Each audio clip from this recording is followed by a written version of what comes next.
I just bought a 2014 Jeep Wrangler from Copart for $6,000. And I'm really excited about this one. It's the classic red Jeep where the roof comes off, the doors comes off. It's gonna remind me of my days in high school when I was driving around without a care in the world. The Wrangler was listed as ride and drive water damage out of Tampa, Florida. And for its age, it's got pretty good miles with only 80,000 miles on it. But no matter what happens, I am super pumped up about this one. I can't wait to get this car here. Let's get the party started.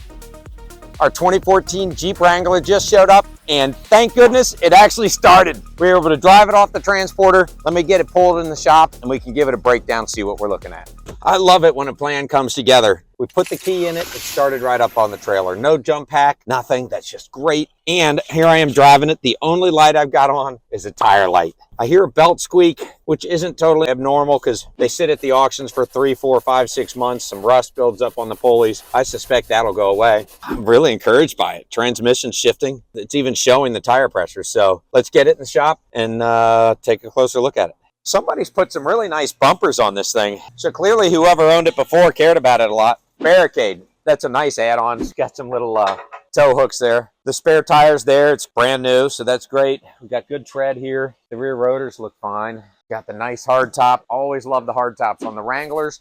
My rule of thumb is if it doesn't have a hard top, I don't buy it because we're just too far north. The soft tops are too hard to sell. Some LEDs there. We got a nice Barricade front bumper also with the tow hooks on it. Got the fog lights integrated in. Oh, here we go. Here's our water line. Okay, right at the bottom of the door. Oh man, that's encouraging. Let's see what we got. The big $1 million question. Did water get inside the car? We're about to find out. Nice shiny metal up under that seat. Yeah, this is gonna be a good one. That's why we don't have any lights, because no water even got inside of this bad boy. Get this thing on the lift, run it through the water checklist, see what we got.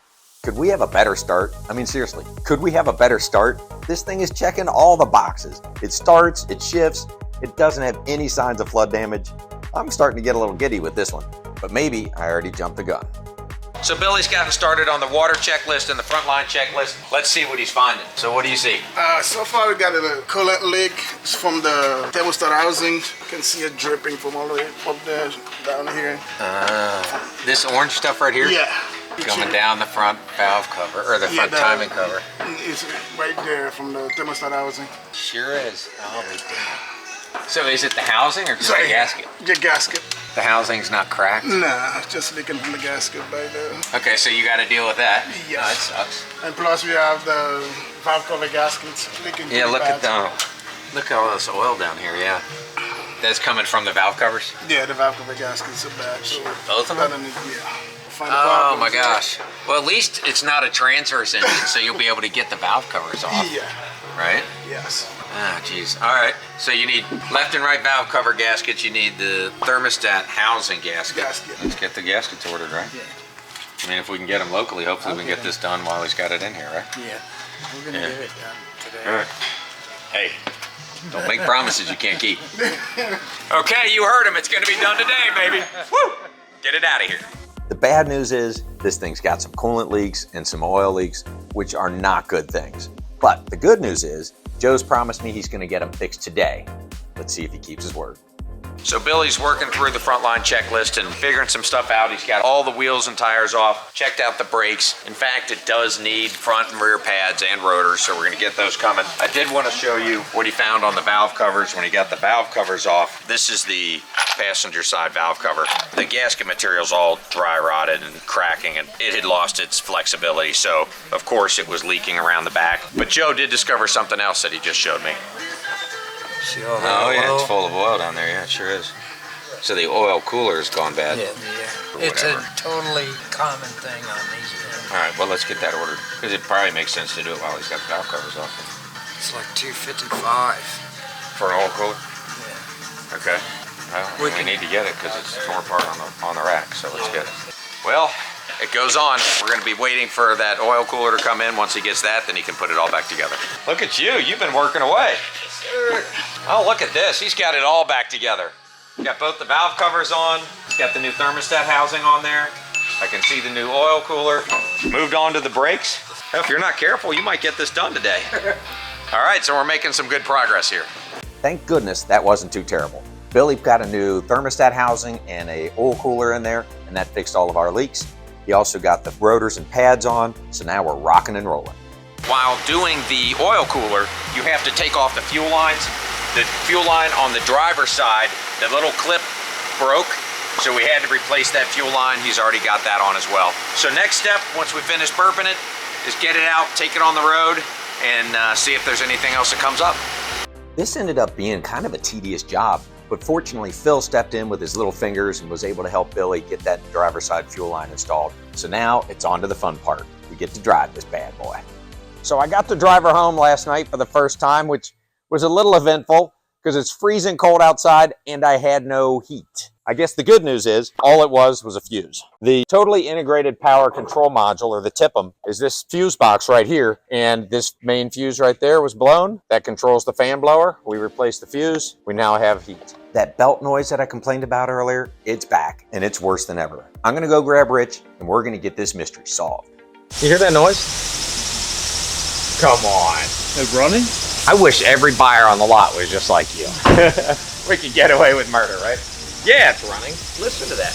Oh, it's squeak. I thought it was that one squeaking. No, it's this one. That's how bad it is. I'm just wondering what you think we need to get. A new belt, or? To me, it sounds like a belt. But the question is, what's making the belt do that? Let's see what we can find. Look at that crank pulley. Wow, that thing is wobbling. But what we'll do is pull the belt off. We'll spin each individual pulley, the idler, the tensioner, make sure there ain't no bearing noise. Yeah. Well, now that I've got it nice and warmed up, seems like a good time to do it, doesn't I like third-degree burn. Nice. All right, Richard's gonna get his tools. We'll take the belt off and see if we still got the noise.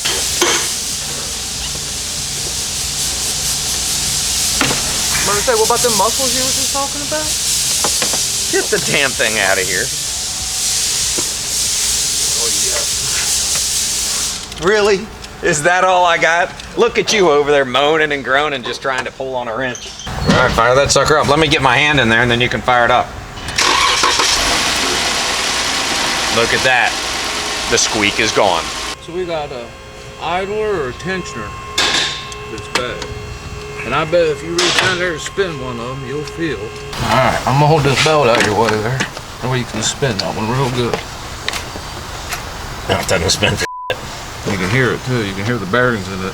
Yep, sure can. That idler pulley is probably our culprit. This idler pulley that's tucked up inside of here, when you spin it, you can hear a rolling noise.